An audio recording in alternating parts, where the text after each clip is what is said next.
I mean, I'm a little bit trying to think of like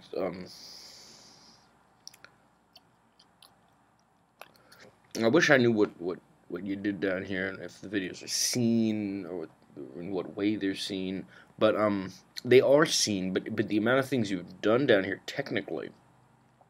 For example, you see what are these things that once you sort of introduced everyone to it, it's locked in. I mean, that's what's going on. I mean, it's not like you're not doing that.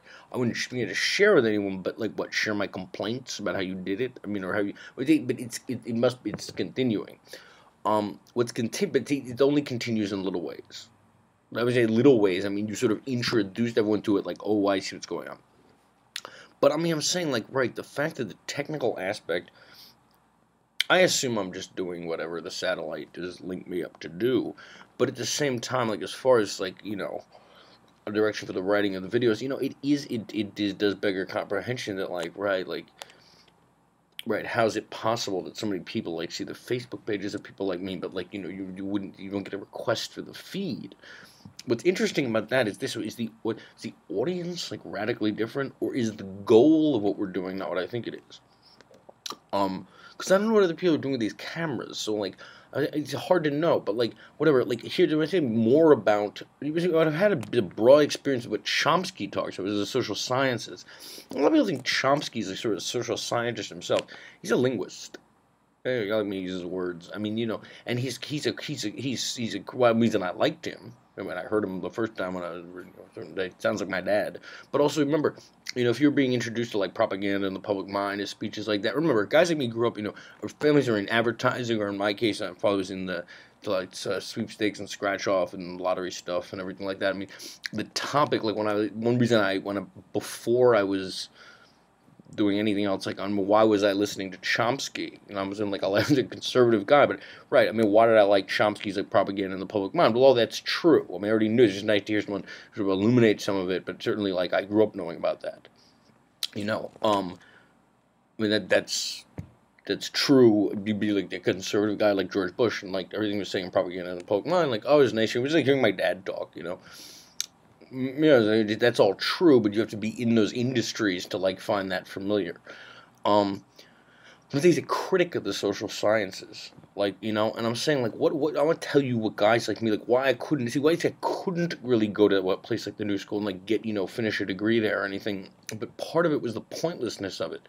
But also, like, you have to understand, it's the same people. Oh, by the way, this was called paranoid. Like, when I tried to tell my family got surrounded by psychophilics, like, I tried to explain to them that, the reason the psychiatrist is, screwing with me, the reason there's no this and that is even these people at the school, it's really the same people. They said you're paranoid.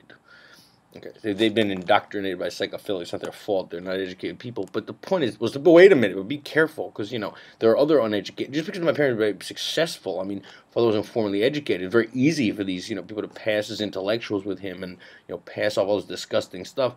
But it is the same field of study. It's called the social sciences. It's a huge part of the problem. But I'm saying, like, when trying to do, like, these are the kind of books, you would get, like, in a class or something. But when those girls from Latin America who are like, we reject this discourse, like, I understand the uselessness of what these people are doing and the way in which their egos must be out of control. First of all, I don't really understand why there's a field of sociology. I mean that very seriously. Are those necessary insights? I mean, really? And the answer is no. I mean, people make careers on it. But those are pointless insights. But the amount of mental energy they're wasting on it. But you gotta understand, the head of the political science department at this major hub in New York, where people come from all over the world who go into the UN, the head of the political science department is a PhD in sociology. So it's not like a joke. But why is there a study of sociology? I mean, what does that help with? I mean, when I say no one knows anything technical, the social sciences is a science. And here's the thing. I couldn't find a single psychoanalyst in there or anything who even like had all the essential papers on their shelf. That's incredible. I mean, there's a jerk like me who was basically a conservative-minded person. Listens to Laura Ingraham on the radio. I have all the essential papers of the original psychoanalysis movement. The insights are incredible. They're like technical insights. That would be a good example of social science. They're describing it's almost like law. Like they sort of they investigated certain types of things and like sort of set a precedent. Like they went and studied. I mean, that's almost like, like, these people, I mean, like, they don't even have books on their shelves. Okay, so I mean that's incredible. Whatever's a social scientist, I mean, it could be something that's sort of like people could understand such things. I mentioned the guy they had in there. I mean, he had schizophrenia. They didn't know what schizophrenia was. He's a young man with schizophrenia, and he was doing, all the number of things he was doing. I understood why he was doing those. They actually didn't understand the guy. You didn't understand. I used to have to talk to him and explain what was taking place with him. He said, "How do you know all that?" Even some of the like male nurses would say, like, "Did you study psychology?" No. That's what beggars comprehension. Like, who's in these professions? So, honest, someone with limited intelligence whose ego's out of control. But listen to me, these books and stuff, like, here's these examples. What is the point of the field of sociology? And this is why those ruling class Latino girls are probably like, I reject this discourse. This is a book. It's called Domestica, Immigrant Workers Cleaning and Carrying in the Shadows of Affluence. Okay. One would assume it's like a book about, it's a book about, immigrants, who clean houses and like the sort of like problem of like the various problems, but would address such things. Okay, seriously, it's right. It's it doesn't matter. The point is this: who is this written by? Okay, because this is the kind of book you would get, and like you would even get it in like a political economy class or something. I mean, you would get this as though, first of all, you look at it, you find out like the person who wrote it's actually a sociologist.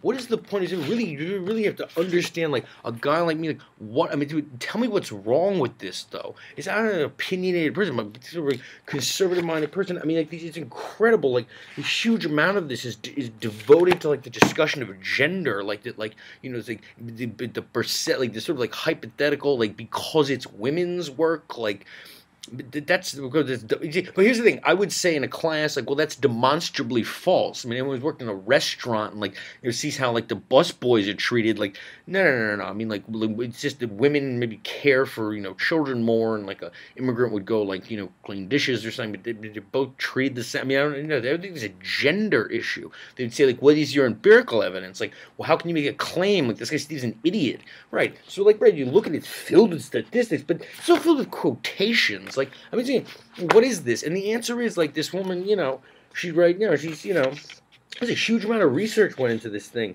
and it's full of, like, self-centered shit. It sets it in the context of globalization. Like, firstly, they like to think, like, theoretically, so they set it in the context of globalization. I'm what's called a nationalist. Like, I mean, to look at it as a component of globalization is like a sort of like thought exercise. We want to like talk about globalization at like saying that's not a way to set the topic.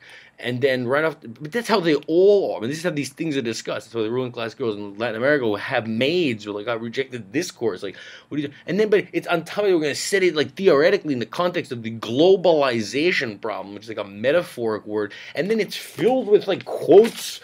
Like the quotes from the one woman, they says this. I interviewed a woman. I love I love hard work, but I don't want to be treated poorly. I mean, kind of like how you construct a book like that. But it's a very serious thing. This is University of California or something. This is like this is a book you get for a class.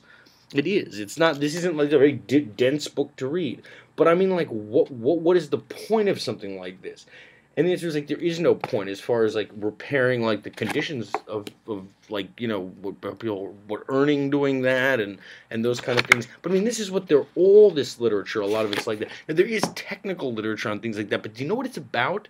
It's about, like, big structures to help people who are, like, if you're a maid and, like, you are, being abused by the family that hires you, like, what is our, like, sort of, like, institutional structure that, like, could help such a person? Like, do they have a place to go where there's, like, liberal lawyers who could, like, advocate for them? Like, that's what the technical literature would be on. Like, none of that addresses anything. It's filled with, like, do-gooders, and they're, like, to help people who are, like, desperate. A lot of this, like, describes, like, emotionally. Ayn Rand would say, like, pity is not a virtue. Like, describes, like, but it doesn't help any of these situations. A popular book, like, on something like that, it's called The Working Poor. Okay, right? I mean, you open up a book like this, incredible what it starts with, right? It says, as a culture, the United States is not, or it says as a culture, but I mean, they mean them too, right? It says, the United States is not quite sure about the causes of poverty, and therefore, like, we are uncertain about the solutions. They're not. Who says that there's uncertainty about the causes of poverty? Or I mean, that's not, but therefore that's why like we need so many different opinions and like think theoretically like there's no real one answer to why there's poverty. This goes back to our videos about like people who study the problem itself. I mean, that's why that's who's in these things that are like interested in helping.